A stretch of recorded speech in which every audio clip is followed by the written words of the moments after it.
I wanted to quickly run through this to kind of give you an idea of why we talk about what we talk about, how we do what we do, and most importantly, I want to provide you and show you how to use social media and the internet, generate more quality client opportunities without having to network, cold call, or rely solely on referrals, and leave after this presentation with a proven, very cost efficient digital strategy that you can start on today. Now, before I get into the meats of it, I want you to know that everything that I go through here is stuff that we do for our business. It's how I've built my business. It's how I've built and helped a lot of our clients build their business. So it is a proven strategy. It's not a just overnight tactic that isn't going to be around, because all we're doing is we're putting your message, we're communicating your message out at scale. And I'm showing you how to do that, how to get your message, the right messages to the right people at a massive rate for a very low cost. And that only used to be able to be done like through commercials and things of that nature,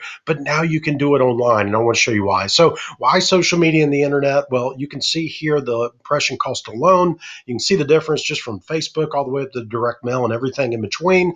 Targeting, being able to target the people that are actually looking and wanting what it is you have to offer. Frequency, that ability to continue to put your brand in front of people whenever they go online or they go on Facebook or they go on Instagram. You're able to stay in front of them and move them through your process and build that trust and that credibility. And then relevancy, you're able to put relevant information in front of people that actually is of interest to them and speaks directly to them, because that is what the digital world has really created whenever it comes to marketing and advertising your product or your service. So what process do we use? Well, something that we came up with, and I've kept it very simple for myself to follow, but something we refer to as the ABCD process. Now, the convert and double up, which is the C and the D, you're probably already doing to some extent. You've probably already got some type of a sales process that works for you, whether that's a free consultation, a phone call, an appointment, whatever that may be. All we're trying to do is get more qualified people into your already working sales process. Then the double up, you're already probably cross-selling if you have the ability to do that, asking for referrals. So what we want to concentrate on is the A and the B. The A being acquire. You've got to be able to find a consistent, predictable, new quality opportunities and leads process. You need to be able to automate that. You also need to be able to acquire data through testing to help drive decisions so you're not wasting money on stuff that doesn't work. And you need to be able to acquire new revenue streams. Now, once you're able and you identify how do I acquire, which in this case is through digital, the internet, through social media, now we've got to figure out, okay, how do I build trust? How do I build relationships? How do I build goodwill? And that's through the strategies and the content that I'm going to talk about here in a second. So we're really focusing on that A and that B, and that's where a majority of small businesses need most of the attention and need to figure out a way to get those to where they are an automated process for you. So whenever we talk about all of this, let me go back really quickly from the acquire and build trust. One of the big ways to build trust, like I said before, is through frequency. And to build frequency, that means getting in front of people a lot of times and staying in front of them so your brand continues to build. The more they see your brand, the more touch points you can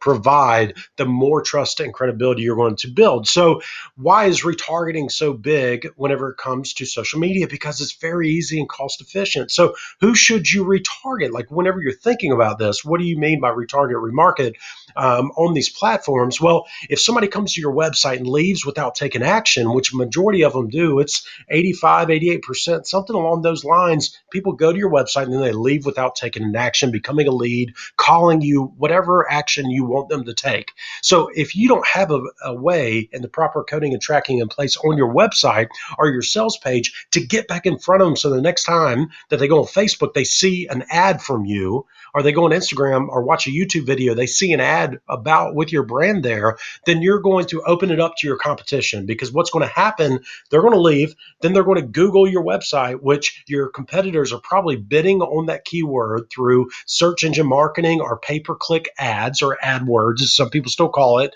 and they are going to be able to have an opportunity to take advantage and get that client that you spent money driving to your website. So you want to be able to get back in front of them and stay in front of them whenever they're going on different programs like YouTube YouTube or Facebook or Instagram, so on and so forth. Facebook, Instagram engagement. So if you've got stuff out there you're promoting or you're paying somebody to manage your social media, and if people are engaging with your ads or reading your blogs, you want to be able to get back in front of them to keep them interested with relevant content. One of the big things that we do, and one of the hugest benefits to marketing online, is to be able to retarget based on video views. So if you put a video out there and they watch 50% of that video, well, you want to get back in front of them, because obviously if they've watched 50% of what it is you're talking about in that video, they've probably got some interest in what you have to offer. So you want to be able to get back in front of them. And unlike TV commercials, you're able to get people to watch like full videos for like less than 10 cents.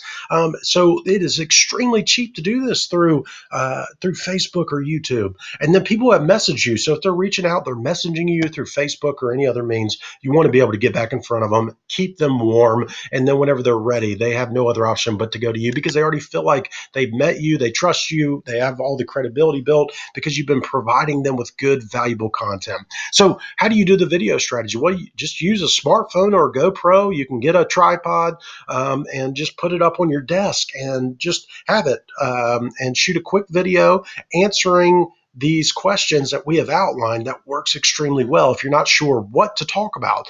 First, do up to 5 minutes. If you just do one of these, you are heading in the right direction. You can start running ads with it. But 5 videos addressing your most commonly asked questions. 5 videos addressing questions your clients should be asking when looking for somebody within your area of practice. 2 why videos. Just talk about why you do what you do, or introduce them to your team, or tell stories about how you've helped clients out.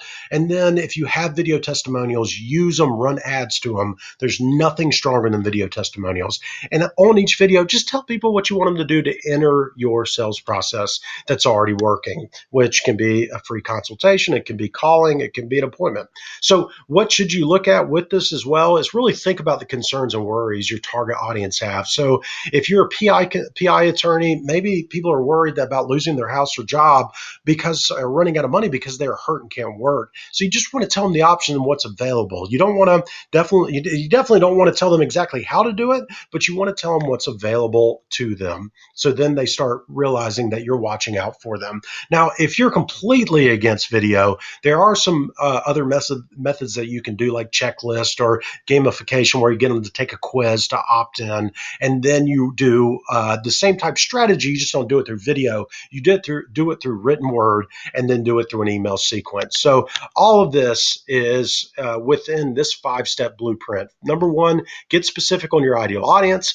Your best clients, like think about your best clients, identify how they came to you, what they have going on, who they are. If they're motorcycle owners, if they divorced with teenage kids, then you want to create short videos addressing their biggest concerns and worries. Just advise them what to do next on each video so they know how to enter into your sales process. Don't overthink it. Run Facebook ads is number 3 to your target market. The algorithms will put it in front of the right audience. You don't need to overthink it. Just get some, even if it's $5 a day. You will start seeing that people are seeing these videos and watching them and engaging with them. And then you want to make it easy for them to take action, which goes back to just advise them what to do next if they want to talk more about it, or if they have an issue that you're talking about, or they have a worry or a concern you're talking about. Tell them what to do so you can help them. And then you just need to let your ads run and create opportunities. Hopefully this was helpful. If you have any or you want to talk more about it, please click on the button on the page and let us talk through it and see if we can help you out, or maybe we can just provide a little bit more value to get you started and get this strategy rolling so you can start creating some more quality opportunities.